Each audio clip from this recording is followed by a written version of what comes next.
je chanterai celui qui de ma vie est maître, celui qui me choisit et qui me fait renaître, pour qu'enfin me revienne les souvenirs d'antan. Pour heureux je pourrais vers ta maison.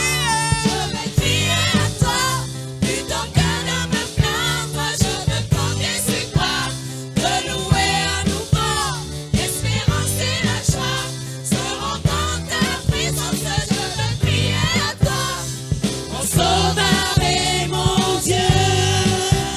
Comme soupire une biche, Comme soupire une biche après l'eau d'un ruisseau, toi aussi, ô Seigneur, je soupire après toi.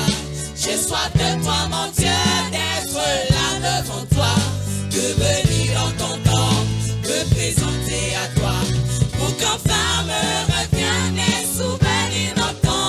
Pour heureux je pourrais vers ta maison.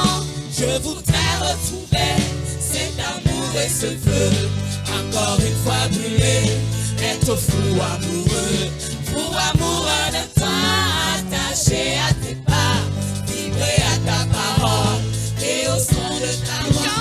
Pour qu'enfin me reviennent les souvenirs d'antan. Pour heureux je pourrais vers ta maison. À toi la gloire, ô ressuscité. À toi la victoire, pour l'éternité. Rendrai-je encore, il vit à jamais, celui que j'adore, le prince de paix. Il est ma victoire, mon puissant soutien, ma vie et ma gloire. Non, je ne crains rien. Rendrai-je encore, il vit à jamais, celui que j'adore, le prince de paix. Il est ma victoire, mon puissant soutien, ma vie et ma gloire. Non, je ne crains rien. Rendrai-je encore, il vit à jamais, celui que j'adore, le prince de paix. Il est ma victoire, mon puissant soutien, ma vie et ma gloire. Non, je ne crains rien. À toi la gloire, ô ressuscité. À toi la victoire, pour l'éternité. Attends le Saint-Esprit, le consolateur de nos cœurs, qui chaque jour guide nos pas vers la gloire qui nous attend. Nous attend le Saint-Esprit, le consolateur de nos cœurs, qui chaque jour guide nos pas vers la gloire qui nous attend. Alléluia, Alléluia, Alléluia, Alléluia. oh combien il est merveilleux. Oh, combien il est merveilleux de nous réjouir en notre Dieu.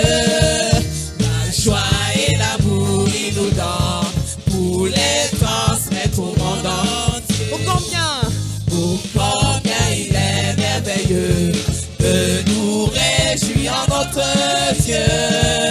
La joie et l'amour il nous donne pour les transmettre au monde entier. Alléluia, Alléluia, Alléluia, Alléluia. nous chantons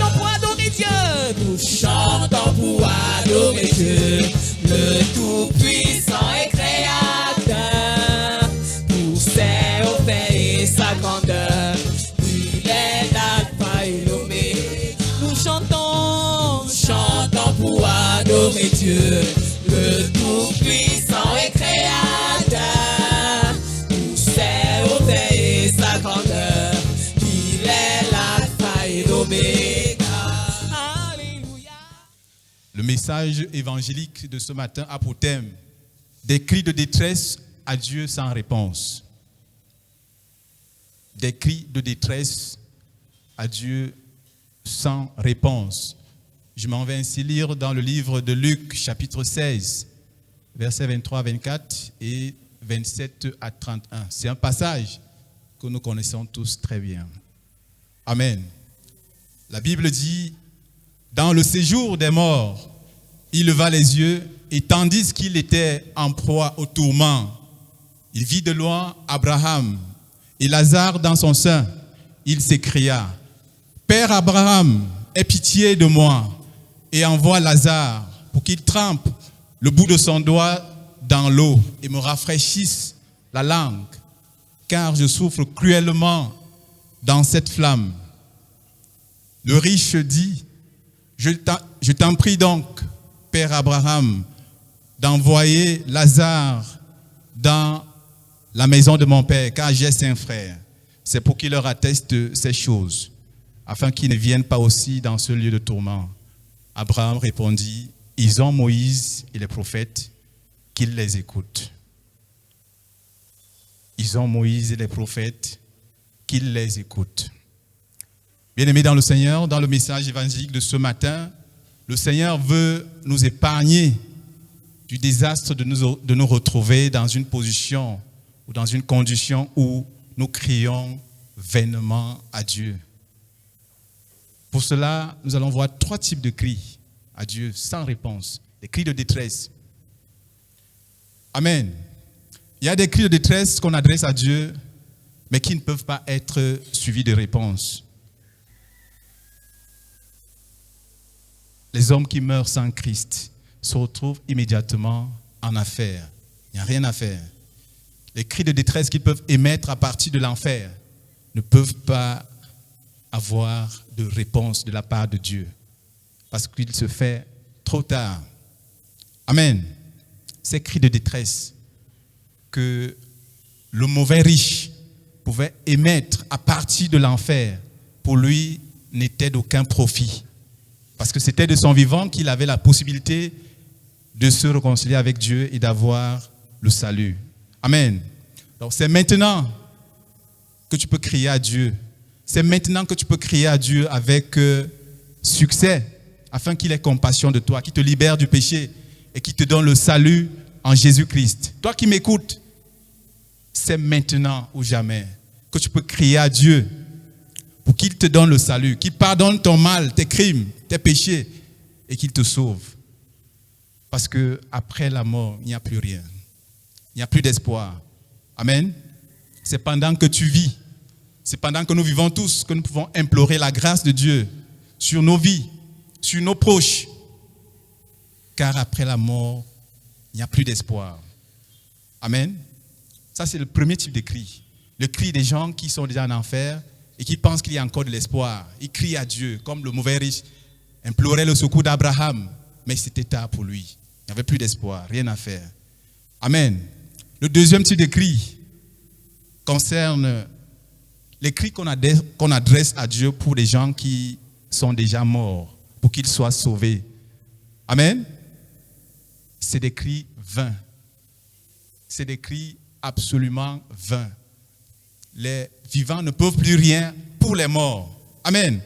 Ceux qui tentent de développer cette théorie qu'il y a possibilité pour les vivants d'intercéder pour les morts afin qu'ils soient sauvés, c'est le mensonge. Amen. C'est le mensonge du diable. Il ne faut pas te laisser tromper. C'est peine perdue. C'est même à la limite de la duperie. Dieu ne saurait se contredire. Amen.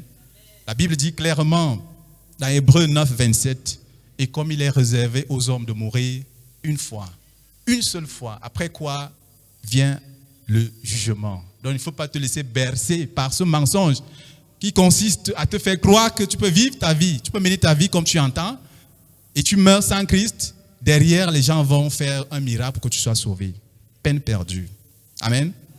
Tous ces gens qui aujourd'hui sont en enfer ont eu l'occasion de recevoir la vie éternelle, comme il l'a fait pour nous, qui sommes déjà dans la foi, bien sûr. Amen. Et comme il veut le faire pour toi qui m'écoutes aujourd'hui. Mais ceux-là ont rejeté la main tendue de Dieu. Ne rejette pas la main tendue de Dieu aujourd'hui. Amen. Ne rejette pas la main tendue de Jésus-Christ aujourd'hui. Amen. Ton salut, tu dois l'obtenir pendant que tu es encore en vie. C'est encore possible pendant que tu es encore en vie. Amen. Parce que quand tu pars de ce monde sans Christ, il n'y a plus rien à faire. Lorsque tu pars de ce monde sans Jésus-Christ, dans ta vie, comme ton Seigneur et ton Sauveur personnel, ton sort est scellé. Si tu as rejeté Jésus-Christ de ton vivant, tu vas aller crier en enfer vainement. Amen. Le ciel restera fermé. Les démons vont même se moquer de toi. Amen. Que cela ne soit pas ton partage. Le salut, c'est aujourd'hui et maintenant. Troisième type de cri. Il s'agit des cris qui viennent des gens qui n'ont aucune volonté de se repentir. Amen. Ils crient à Dieu, mais sans aucune volonté de se repentir. Ils vont même dans les églises, ils remplissent les assemblées. Ils crient à Dieu, mais ils restent encore fermement attachés à leur péché. Ils restent jaloux de leur péché. Il s'agit là, bien-aimés dans le Seigneur, des cris vains. Amen. Parce que la Bible le dit clairement dans Jean 9, 31. Amen. Dieu n'exauce pas les pécheurs, mais celui-là qui l'exauce, qui l'honore, il l'exauce. Amen. Donc si tu cries à Dieu pour tes péchés, mais tu restes encore fermement attaché, jalousement attaché à tes péchés, il s'agit des cris vains, des cris de détresse qui n'auront pas de réponse de la part de Dieu. Le ciel restera fermé. Note bien ceci, toi qui m'écoutes ce matin, si tu ne t'humilies pas devant Dieu, pour qu'il te pardonne et te purifie par Jésus-Christ, tes prières seront vaines. Et tu risques de finir en enfer. Parce qu'il n'y a pas de mélange avec Dieu. Amen. Il n'y a pas de mélange avec Dieu. Soit tu choisis la vie, soit tu choisis la mort. Il n'y a pas de position intermédiaire. Soit c'est Christ, soit c'est le diable. Amen. Et si c'est Christ qui est ton choix, tu dois vivre dans la sanctification. Tu dois oublier le péché. Amen. Judas a été avec Christ. Amen. Nous connaissons tous son histoire.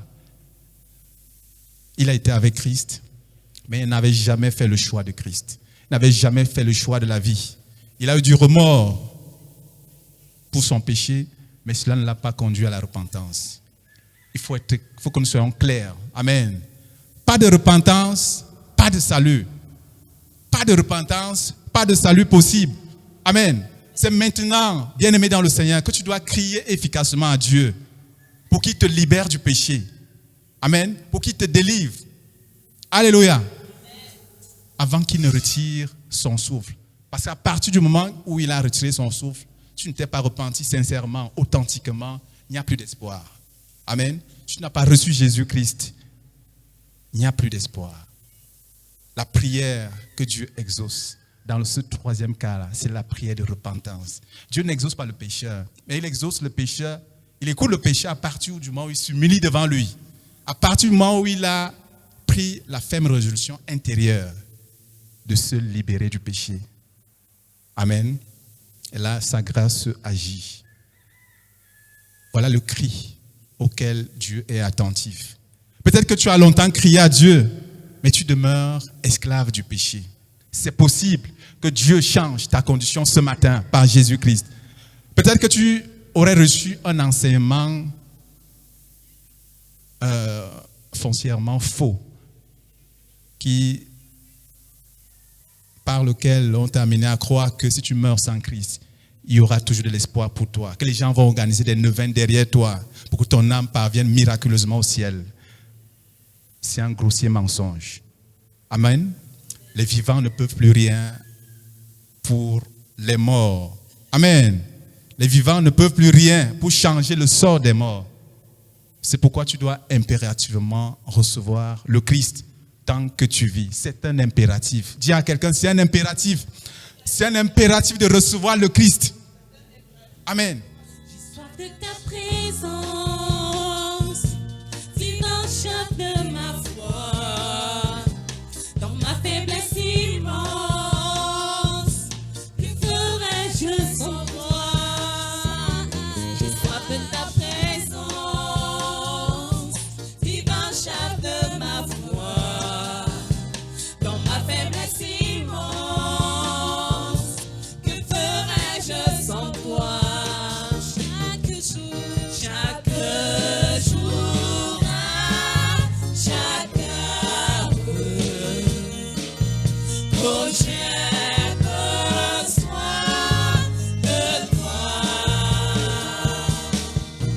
Viens Jésus, demeure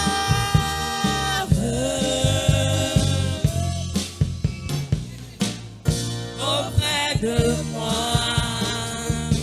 Des ennemis dans l'ombre rôdent autour de moi, accablés par leur nombre.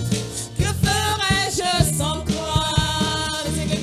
Des ennemis dans l'ombre rôdent autour de moi, accablés par leur nombre. Que ferais-je sans toi? Chaque jour, chaque heure,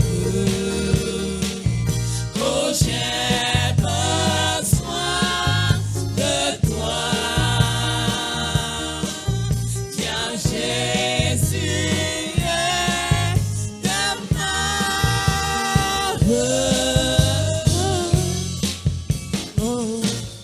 auprès de moi. Chaque jour et à chaque heure, oh j'ai besoin de toi Seigneur. Chaque jour et à chaque heure, oh j'ai besoin de toi Seigneur. Oh Jésus, ta présence, c'est la vie et la paix dans la souffrance et la vie à jamais. Oh Jésus, ta présence, c'est la vie et la paix dans la souffrance et la vie à jamais. Chaque jour, chaque heure, oh j'ai besoin de toi. Viens Jésus, demeure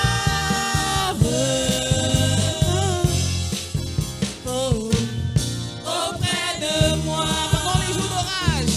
Pendant les jours d'orage, l'obscurité des fois, quand faiblit mon courage, que ferais-je sans toi? Pendant les jours d'orage, l'obscurité des fois, quand faiblit mon courage, que ferais-je sans toi? Chaque jour, chaque heure, oh j'ai besoin de toi. Viens Jésus, demeure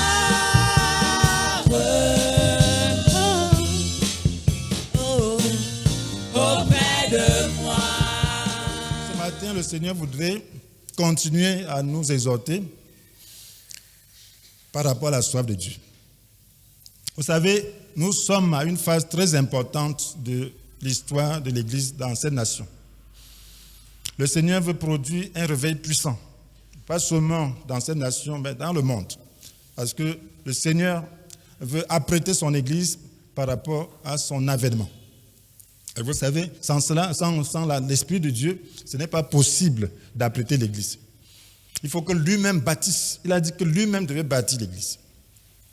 Et cette Église est bâtie est rayonnante de beauté, sans tache ni ride, ni aucun défaut, digne de Dieu et irréprochable. Et cela n'est possible que par l'Esprit de Dieu. Et pour que l'Esprit de Dieu se manifeste, il faut la soif. Pour que l'Esprit de Dieu agisse, il faut la soif. Il faut le désirer. Lorsque le Seigneur finit de présenter les événements de la fin des temps à Jean, quelle est la parole qu'il lui donne? Il dit que l'esprit et l'épouse disent « viens ». Que celui qui lit dise « viens ». L'esprit et l'épouse disent « viens ». Donc nous devons dire au Seigneur « viens ». Tu dois dire au Saint-Esprit « viens ».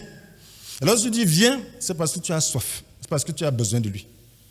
Donc nous avons besoin de comprendre ce matin que l'être humain normal désire la présence de Dieu dans son être intérieur. Et lorsqu'il connaît Dieu, alors ce désir augmente. Lorsque tu es normal, tu es né ici-bas, tu sais qu'il y a un problème. Lorsque tu commences à voir les malheurs, tu commences à voir combien la vie est dérisoire, tu commences à voir les souffrances, tu te poses la question de savoir pourquoi Dieu a créé un tel monde, un monde aussi méchant. Parce qu'on sait que Dieu est la perfection. On sait que Dieu est amour. Bon, pourquoi ne pouvez pas créer un cadre bien? Faire que les gens soient bien, que les gens ne meurent pas. Voilà la question qu'on se pose. Me poser cette question, une fois que j'ai connu Dieu et j'ai commencé à raisonner, je me suis posé de telles questions. Pourquoi la souffrance? Et si tu souffres encore, tu vas dire pourquoi la souffrance? Pourquoi la souffrance? Tu peux un être cher, pourquoi la mort? Et là, cela veut dire qu'il y a au tréfonds de toi-même le sens de l'éternité. Tu ne veux pas mourir. Il y a au tréfonds de toi-même le sens du bonheur. Tu ne veux pas souffrir. Et alors, je te pose une telle question. Alors, c'est normal. Tu te poses des questions sur Dieu. On dit Dieu est bon, Dieu est parfait, Dieu est amour. Mais pourquoi ça? Dieu est tout puissant, il peut tout, mais pourquoi? Il ne peut pas arranger les choses. Jusqu'à ce que tu trouves la réponse dans le Seigneur. La Bible nous dit dans Ecclésiaste chapitre 3, verset 11, Dieu fait toutes choses belles en son temps. Donc tout ce que Dieu fait est bien. C'est beau, mais en son temps. Lorsque Dieu créa le monde, quelle était son appréciation? Lorsqu'il a créé au sixième jour Adam et Ève, qu'est-ce qu'il a dit? Il a apprécié, il a dit c'était très bon. Amen. À chaque étape de la création, il disait c'est bien, c'est bon. Mais lorsqu'il a créé l'homme, il a regardé, il a observé, il a dit c'est très bon. Cela veut dire que Dieu a créé l'homme bien. Dieu a créé l'homme dans la perfection. Dieu a créé l'homme et lui a donné tout ce qu'il fallait pour le bonheur. Dieu n'a pas créé l'homme pour qu'il meure. Donc lorsque tu te poses des questions par rapport au sens éphémère de la vie, c'est normal. Cela veut dire que tu es avec Dieu. C'est normal, parce qu'un Dieu parfait, un Dieu de bonté ne pouvait pas créer un homme mortel. Amen. Il a créé l'homme pour qu'il ne meure pas. Il a créé l'homme pour qu'il puisse vivre éternellement. Il n'a pas créé l'homme pour qu'il souffre. La preuve, c'est qu'il a fait un jardin, il lui a donné toutes les capacités, il lui a donné l'autorité sur le reste de la création. Même sur les animaux qui nous dérangent aujourd'hui, même les virus. Qui nous dérangent aujourd'hui. Mais l'homme avait l'autorité sur tout ça. Donc lorsque Dieu créa l'homme, tout était beau. Et qu'est-ce qu'il continue de dire? Et pourtant l'homme est incapable de saisir l'œuvre que Dieu accomplit. Du commencement à la fin. Pourtant, l'homme est incapable de saisir l'œuvre que Dieu a accomplie du commencement à la fin. Tu ne peux pas saisir l'œuvre que Dieu a accomplie. Tu ne peux pas. Ce n'est qu'en Dieu tu peux commencer à comprendre. Parce que lorsque tu poses des questions, pourquoi Dieu a fait ceci? Mais Dieu l'a fait très bien. Tu ne peux pas saisir. Tu te poses des questions. Mais maintenant, tu te poses la question par rapport au sens éphémère de la vie. Pourquoi Dieu? Pourquoi vivre juste un instant? Certains meurent jeunes, d'autres meurent bébés, ainsi de suite. Donc, c'est quoi dans la vie? Et les gens souffrent. Pourquoi dans la vie? Mais Dieu, il a une solution à cela. Amen. Donc, lorsque tu poses des questions par rapport au sens éphémère de la vie, tu es en train de poser la question même du salut. Tu veux la vie éternelle. Amen. Lorsque tu parles de la souffrance, tu poses des questions sur le sens de la souffrance, cela veut dire que tu veux que Dieu entre dans ta vie. Tu veux que Dieu puisse sanctifier ta vie, sanctifier le monde. Amen. Oui. Frères et sœurs, nous avons besoin de comprendre très clairement que Dieu a préparé le salut, que c'est en recevant le salut qu'on trouve un sens à la vie. C'est en recevant le salut qu'on connaît vraiment la plénitude par rapport à la question qu'on se pose. On se dit, pourquoi la vie? C'est une vie, je vais vivre. Lorsque tu veux déjà vivre, la mort arrive, tu comptes les âges. Mais pourquoi ça? Pourquoi on ne peut pas vivre éternellement? Et c'est lorsque tu trouves le salut. Parce que le salut, c'est quoi? C'est la vie éternelle. Tu es en train de dire, je veux m'éterniser. Mais c'est en Jésus qu'on trouve cette manière de vivre là. Dieu t'a créé pour que tu sois éternel. Il t'a créé pour que tu puisses être en relation avec lui. Et Dieu est éternel. Et il t'a créé et t'a donné la vie, la qualité de vie qui est la sienne. La vie de Dieu est éternelle. Donc lorsque Dieu a créé l'homme, il l'a créé à son image. Et s'il a créé à son image, ça veut dire que l'homme est immortel. Donc il y a une partie immortelle en toi.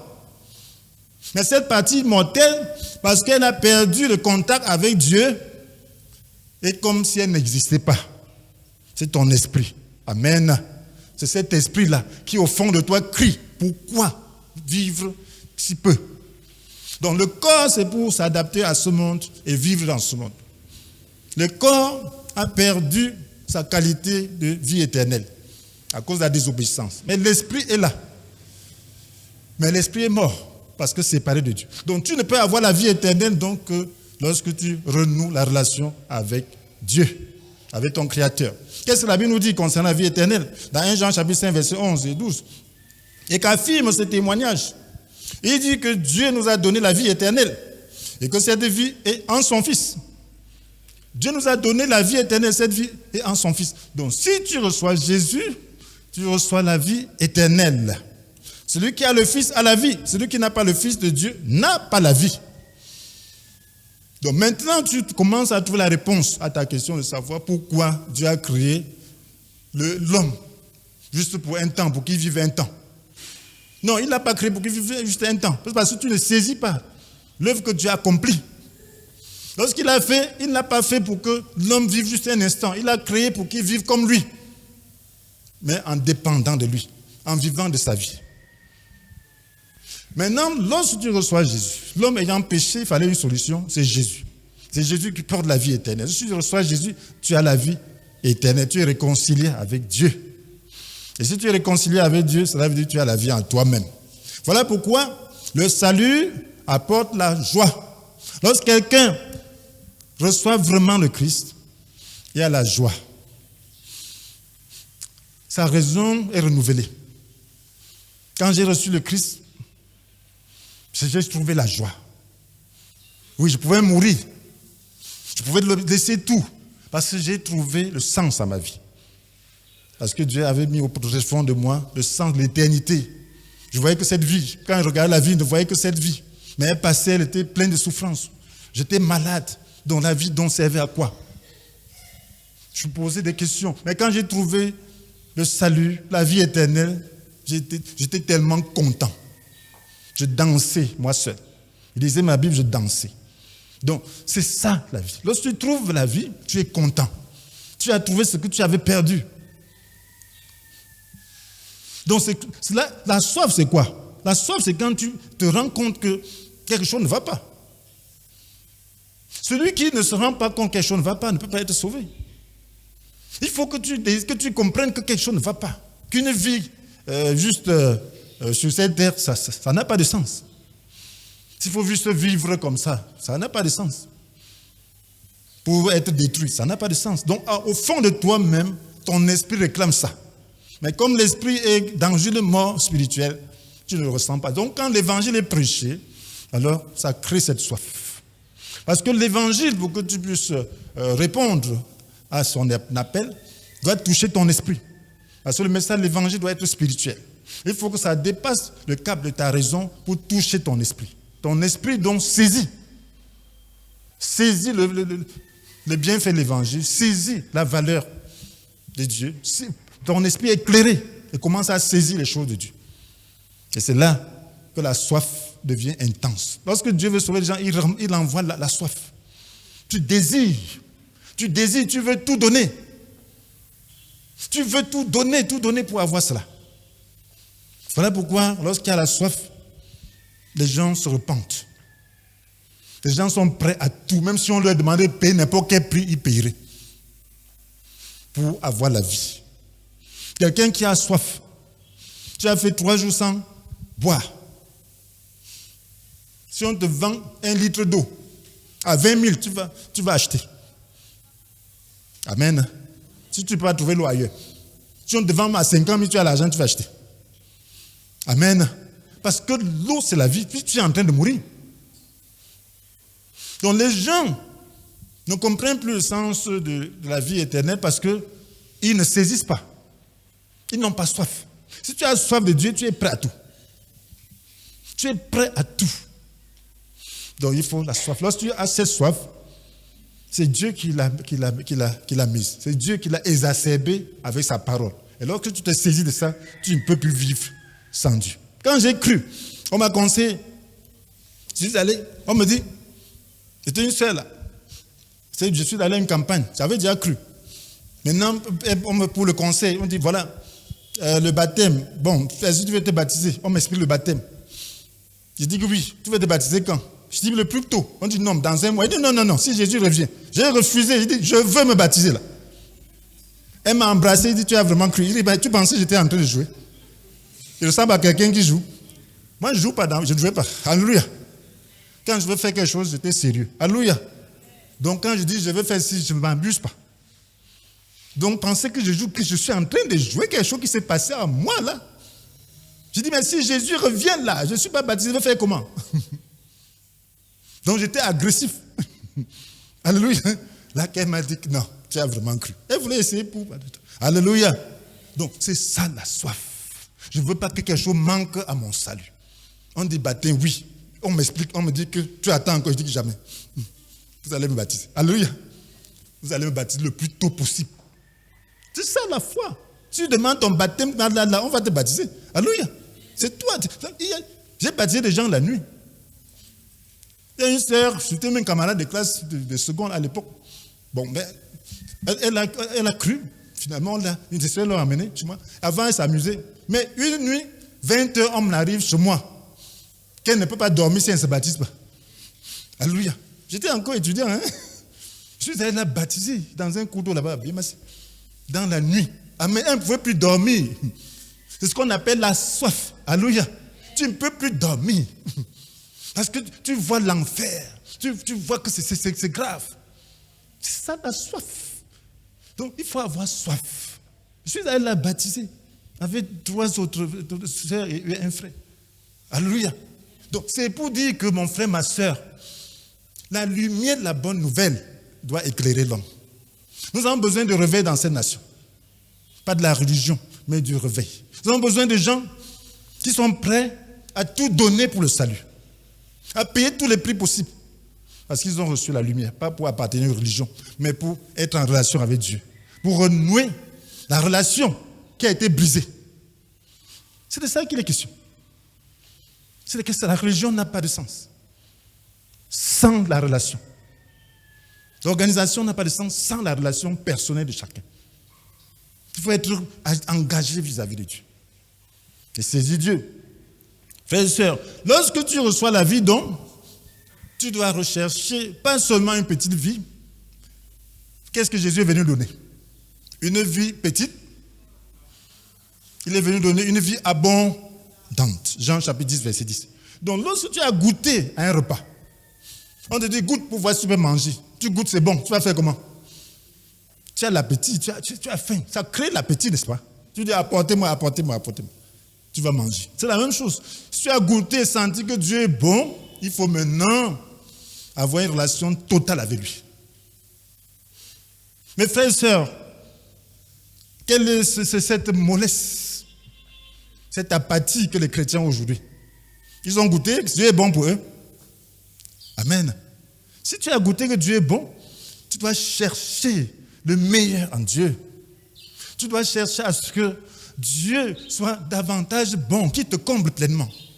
Comprenez, le salut, c'est quoi? C'est que tu as la lumière dans ton esprit. Tu es en connexion avec Dieu.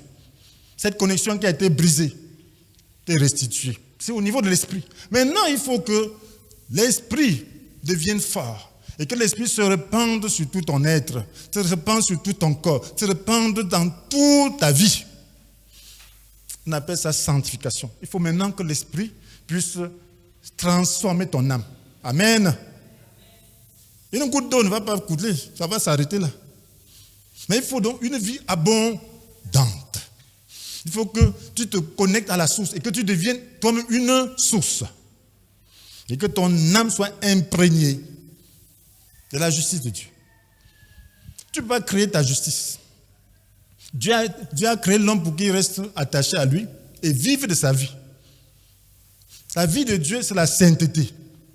Et cette sainteté est innée à Dieu, c'est intrinsèque. Ça veut dire que ça vient de Dieu. Ce n'est pas quelque chose qui vient de l'extérieur. C'est sa nature. Donc, si tu es en contact avec Dieu, tu as accepté sa vie, cela veut dire que tu as accepté sa sainteté. Donc, voilà pourquoi Dieu dit que nous sommes saints. Si tu as l'Esprit de Dieu, tu es saint. Tu es saint dans ton esprit. Maintenant, il faut que cette sainteté puisse se manifester dans tout ton être et dans tous tes actes. Amen. Ça veut dire que l'Esprit doit imprégner ton être, imprégner tes actes. Tu dois être donc dirigé par l'Esprit. Puisque l'Esprit est la source de votre vie, laissez-le aussi diriger votre conduite. Amen. C'est Galates chapitre 5, verset 25, n'est-ce pas? Amen. Donc, pour que l'Esprit dirige ta vie, il faut que l'Esprit soit abondant. Il faut qu'il soit la source de ta vie. Donc, il y a cette phase de sainteté. Tu dois avoir soif d'être saint. Un chrétien qui n'a pas soif d'être saint, je me pose la question. S'il a vraiment cru. Parce que quand tu crois, la vie est encore dans ton esprit, mais tu es encore faible. Cette vie-là n'est pas encore forte dans ton âme. Tu es encore faible, mais tu gémis après la sainteté. Tu sais ce que Dieu veut. Tu veux cette chose, tu ne peux pas de toi-même. Voilà pourquoi tu dois avoir soif de pouvoir être saint. Tu dois avoir soif que l'Esprit se répande en toi. Maintenant, si tu empruntes un autre chemin, la vie chrétienne, c'est qu'il faut rester sur le chemin sur lequel tu as commencé. Amen. Tu as commencé comment? Par la foi, en comptant sur Dieu, en ayant soif. Tu dois continuer de la même manière. Maintenant, il y a des obstacles à la soif. Qu'est-ce qu'il fait obstacle à la soif de Dieu? C'est ça le problème. Le vrai problème, c'est que notre soif est inhibée. Lorsque vous êtes en état de crise, vous donnez le meilleur de vous-même. Amen. Amen. Alléluia. Je vous assure qu'il y a des gens ici qui ne courent pas, mais s'ils entendent un danger, si on voit un danger là maintenant, là, vous allez voir des gens, des vieillards courir. Amen. D'étaler, dépasser même certains jeunes. Amen. Alléluia. Est-ce que tu te sens en danger? Il faut se sentir en danger. Il ne faut pas que le temps que Dieu te donne de vivre ici, que ça ne suffise pas pour atteindre le niveau qu'il attend de toi. Amen. Il y a une période, même à l'école, il y a une période pour maîtriser les leçons, n'est-ce pas? Amen. Il y a l'année scolaire. On vous donne des mois. On vous donne 9 mois pour maîtriser. Amen. Dans certains, c'est 6 mois, ainsi de suite. Maintenant, si tu as fait déjà 3 mois, tu n'as rien fait. Tu vas faire comment? Il faut rattraper, n'est-ce pas? Il faut travailler dur. C'est la même chose. Qu'est-ce que tu veux faire de ta vie? Nous n'avons vraiment, dans l'évangile de tout à l'heure, on a dit que c'est fini quand tu es déjà mort sans connaître le Christ. Il n'y a aucune prière qui puisse te sauver dans l'au-delà. C'est la même chose concernant la récompense. La transformation du chrétien ne se fait que pendant son vivant. Ce que tu ne peux pas avoir pendant ton vivant, tu vas rester à ce niveau-là. Tu ne peux pas. Et c'est ça qui détermine ta place d'autorité au ciel. Tu veux quoi? Tu as cru au Seigneur, tu veux seulement dire, si je parviens seulement à être même un citoyen du ciel, ça me suffit. C'est que tu ne vois rien. Il n'y a personne ici qui ne veut pas avoir une position si c'était possible. Amen. Maintenant, quand tu crois, il faut avoir le meilleur possible de ce royaume. Il faut avoir soif de jouir du meilleur de ce royaume. Sinon, tu vas rester comme ça. Un chrétien bébé. Non. Non. Quand j'ai cru, j'ai dit, je veux le meilleur de ça. Amen. Je veux le meilleur de ce royaume. Je veux le meilleur. Dès à présent, il faut avoir le meilleur. Il faut être aussi saint que possible. Il faut chercher à être aussi saint que possible. Il faut chercher à ce que Dieu soit dans ta vie aussi possible que possible. Et cela ne dépend pas seulement, ce n'est pas juste la force, ce n'est pas juste la volonté, mais c'est quelque chose, c'est une soif qui doit être exprimée d'une manière. Donc il faut apprendre à compter sur Dieu. La Bible nous dit qu'il y a des choses qui inhibent la soif. La Bible nous dit dans Jérémie chapitre 17, verset 5. Qu'est-ce que la Bible nous dit? Voici ce que déclare l'Éternel. Maudit soit l'homme qui compte sur des hommes et qui fait des moyens humains la source de sa force, mais qui détourne son cœur de l'Éternel. Quand tu comptes sur autre chose que Dieu, tu es maudit. Si tu comptes sur quelque chose en dehors de Dieu, tu es maudit. Tu ne peux pas résoudre le problème de sainteté par autre moyen que Dieu. Ce n'est pas possible. Paul a crié dans Romains chapitre 7, verset 23, comme malheureux que je suis, qui me délivrera de ce corps, voilà, à la mort. Ça c'est verset 24. Malheureux que je suis. Il a essayé. Il veut faire du bien. Mais c'est le mal qui se trouve à sa portée. Il utilise toutes sortes de disciplines. Le péché va te dire, je suis là. Quand tu auras fini ta discipline, le jour où le péché va se réveiller, il va dire, voilà, moi voici, je suis devenu très fort.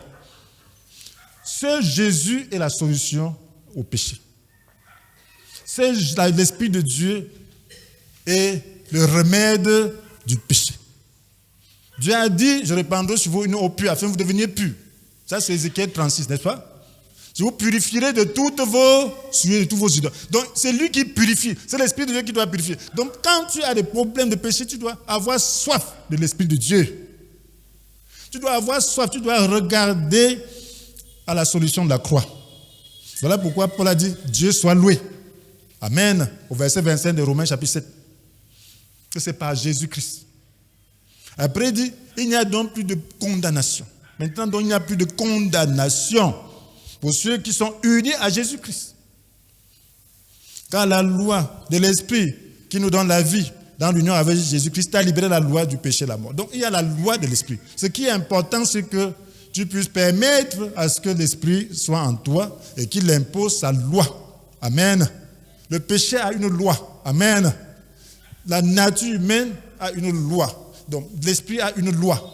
Et la loi de l'Esprit, c'est quoi? C'est la sainteté. La loi du péché, c'est quoi? C'est le mal. Amen. Amen. Nous sommes nés sous la loi du péché. Maintenant, il faut qu'on change de loi. Que l'Esprit apporte sa loi. Partout où l'Esprit se trouve, il apporte sa loi. Donc, ce dont tu as besoin, c'est que l'Esprit puisse être imprégné de fond en comble. Que l'Esprit imprègne ton âme.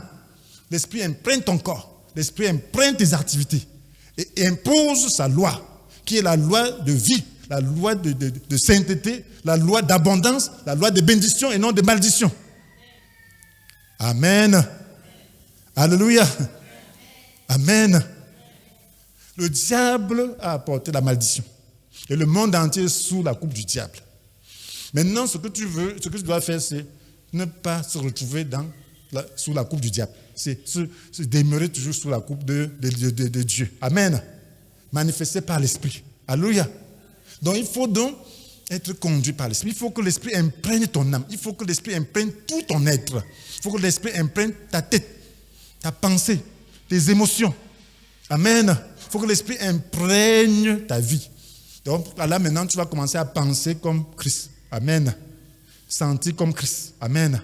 Et si tu penses comme Christ, tu sens comme Christ, il va te conduire sur le chemin de la bénédiction et de la sainteté. Maintenant, il faut compter sur Dieu. Le monde a le moyen de résoudre ses problèmes. C'est de compter sur les moyens humains. Mais quand tu es fils de Dieu, tu dois cesser de résoudre tes problèmes comme le monde. Amen.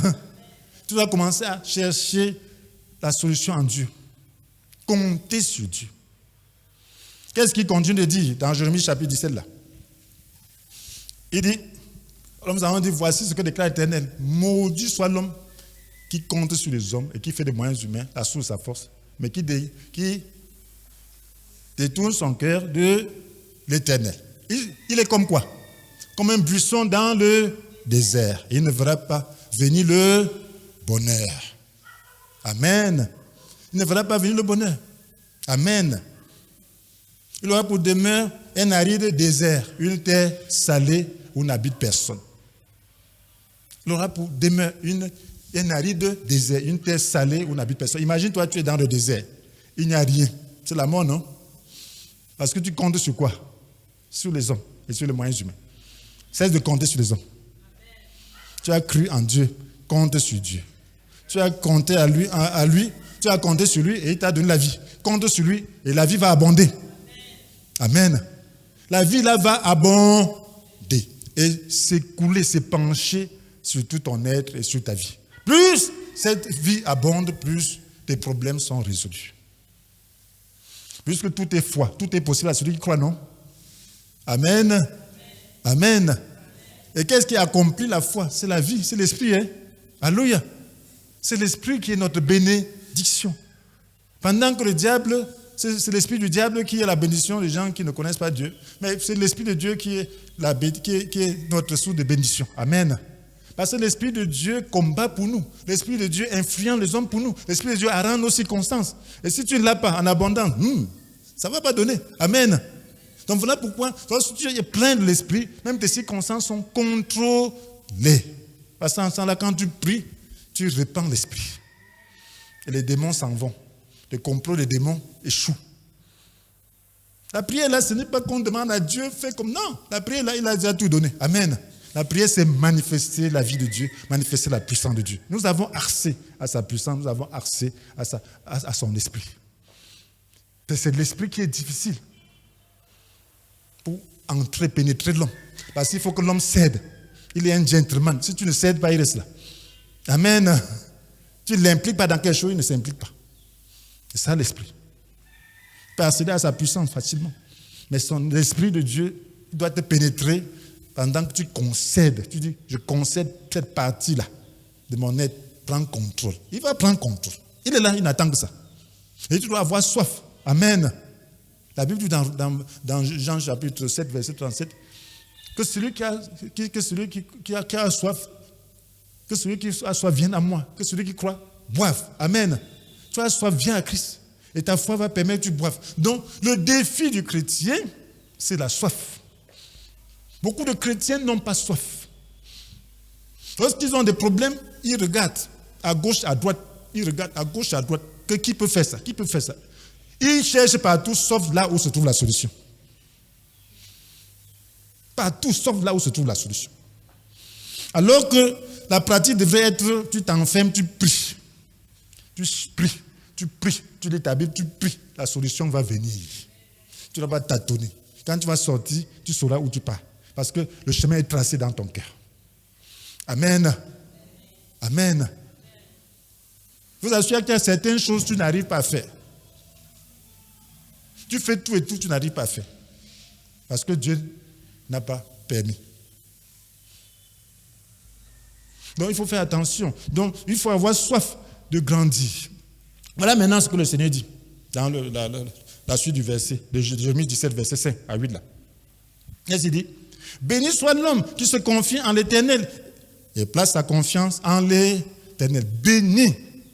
Donc si tu places ta confiance en l'Éternel, tu es déjà béni. Dieu dit tu es béni. Amen. Amen.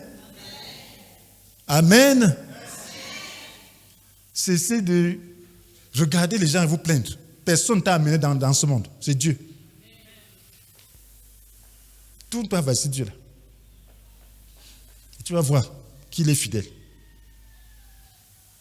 Ne te plains même pas de ton mari. Ne te plains même pas de tes enfants. Regarde à Dieu. Il sera comme quoi? Il sera comme un arbre planté près d'un courant d'eau, près d'un cours d'eau. Amen. Il sera comme un arbre planté près d'un cours d'eau. Ah.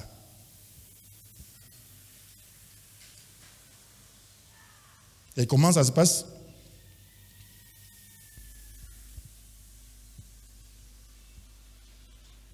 Qui étend ses racines vers le ruisseau. Il ne redoute rien lorsque vient la chaleur. Ses feuilles restent vertes. Donc ça, comme un arbre planté près d'un cours d'eau qui étend ses racines vers le ruisseau. Il ne redoute rien lorsque vient la chaleur. Ses feuilles restent vertes. La chaleur est quelque chose de normal pour nous. Nous, les terriens, nous qui vivons sur la terre. Là. Il y a le soleil, il y a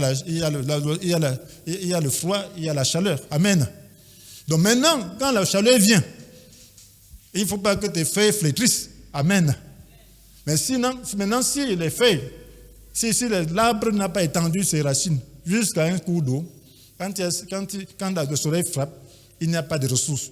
Les feuilles commencent à flétrir. Amen. Donc maintenant, quand tu comptes sur le Seigneur, donc, tu as mis tes racines dans l'eau de l'esprit. Amen. L'eau de l'esprit, tu auras toujours des ressources. Quelle que soit la chaleur, c'est un phénomène naturel, tu ne te plaindras pas. Alléluia. La chaleur, c'est quoi? C'est les épreuves que nous pouvons connaître dans ce monde. Nous, chacun connaît les épreuves. La Bible dit que nous serons même persécutés. Amen. Donc chacun connaît des épreuves. Mais quelle est ton attitude dans cette épreuve? Est-ce que cette épreuve te flétrit la vie spirituelle? Est-ce que cette épreuve entame ta vie spirituelle? C'est de ça qu'il est question. Si elle entame ta vie spirituelle, ça veut dire que tu n'as pas plongé les racines là où il faut. Tu n'as pas compté sur le Seigneur. C'est la même chose, la tentation est là. Devant la tentation, est-ce que tu parviens à vaincre? Si tu ne parviens pas à vaincre, ça veut dire que tu n'as pas plongé tes racines dans le Seigneur, dans les eaux de l'Esprit. Amen. Donc il faut être rempli de l'Esprit à tout moment. Devant la tentation, ta feuilles ne vont pas flétrir. Alléluia. Oui, tu vas vaincre. Tu vas vaincre, tu vas dire Seigneur de l'Esprit, aide-moi. Amen. Et parce que tu es rempli de lui, parce que tu es connecté à lui, il va t'aider. Parce que tu le dis en toute sincérité, en comptant sur lui, il va t'aider. Parce qu'il est là ton aide. Paraclet, là, le mot paraclet qu'on a traduit par consolateur dans nos Bibles, Bible version Louis II. Cela veut dire, c'est un mot grec qui est paraclet, qui veut dire quoi? Aide, soutien, avocat, défenseur. Amen. Consolateur même. Amen. Donc ça veut dire que au cas où tu as besoin d'aide, tu dois faire appel à lui. Au cas où tu as besoin de consolation, c'est lui qui peut te consoler. Au cas où tu as besoin de soutien, c'est lui qui peut te soutenir. Au cas où tu as besoin d'être défendu, c'est lui qui doit te défendre. Si tu comptes sur lui, il va le faire. Jésus l'a laissé parce qu'il avait besoin que nous soyons forts. Il avait besoin que nous puissions continuer la marche, n'étant pas comme des orphelins. Il ne redoute rien lorsque vient la chaleur. Ses feuilles restent vertes. Il ne s'inquiète pas pendant l'année de sécheresse. Il ne cesse pas de produire du fruit. Il y a l'année de sécheresse, le malheur. Il y a les malheurs. La sécheresse, c'est un malheur, n'est-ce pas? Nous connaissons les malheurs dans ce monde. Qu'est-ce que la Bible dit? Tu ne t'inquiètes pas. Amen. Amen. Parce que l'Éternel nous tire toujours du malheur. Tu as l'assurance, tu as l'assistance du Saint-Esprit. Tu comptes sur Dieu, tu n'auras pas peur du malheur. Tu comptes sur lui que Seigneur, tu es ma force, tu es mon soutien. En toute situation, tu m'aideras. Amen. C'est ce que tu dois chercher à faire. Ne compte pas sur les hommes. Ne compte pas sur les hommes puissants. Ne compte pas sur ceci, cela. Compte sur le Seigneur. Et là, tu auras l'assurance. Et là, donc, ça devient, il faut une soif. Il faut une soif. Il faut avoir la soif. Lorsque tu comptes sur le Seigneur, Dieu envoie ses anges. Ces anges-là, ce n'est pas toujours des gens vêtus de blanc. Hein. Il va envoyer un homme qui fait de ton affaire son affaire. L'homme que tu ne connais pas. Et dès qu'il a fini, il disparaît. Tu n'as pas le temps de lui dire merci. Amen. J'ai déjà connu beaucoup de secours comme ça. Après, il me demande, c'était un ange ou c'était qui? Mais il a déjà disparu. Il a déjà disparu. Tu conduis à un moment donné, tu as un problème. Voilà quelqu'un qui sort, je ne sais pas d'où. Il vient, il répare ton machin pendant que tu dis, oh merci. Il a disparu, je ne sais pas où il se trouve. Amen. Parce que Dieu a envoyé un ange. Parce que tu as compté sur lui. Si tu comptes sur les gens, ils ne sont même pas toujours là. Ils ne sont même pas toujours disposés. Ils ont aussi d'autres problèmes que toi, tu n'as pas. Amen. Donc, frères et sœurs, nous avons besoin donc de croître dans la soif. Dans ce contexte de fin de temps, nous devons compter désespérément sur le Seigneur. devons prier, chercher à ce que nous soyons imprégnés entièrement de l'Esprit de Dieu et que nos vies soient imprégnées de l'Esprit de Dieu et que nous vivions dans cette atmosphère de l'Esprit et que nous prions pour dépendre de Dieu. Donc toi qui es un homme naturel, qui n'a pas encore connu le Seigneur, à l'intérieur de toi, tu veux la vie éternelle. Si tu juges Dieu d'avoir créé une vie qui ne dure pas. Non, il a créé une vie qui dure. Est-ce que tu veux revenir, renouer la relation avec Dieu pour avoir la vie éternelle? Cette vie se trouve en son Fils. Est-ce que tu veux recevoir Jésus pour qu'il te lave de tes péchés? Il s'est offert pour tes péchés. Il a porté tes péchés à ta place. Il te donne la vie. Est-ce que tu veux le recevoir? Prie simplement. Dis-lui, si tu as vraiment soif, si tu veux résoudre ton problème de vie, alors dis-lui, Seigneur Jésus, je reconnais aujourd'hui que tu n'as rien fait de dérisoire. Tu m'as créé pour la vie éternelle. Je veux cette vie. Viens dans ma vie. Je te reçois dans ma vie. Seigneur, pardonne mes péchés. Commence ton œuvre en moi. Donne-moi de désirer la vie abondante afin de vivre heureux ici et pour toujours. Merci Seigneur. Amen. Que l'Éternel vous bénisse.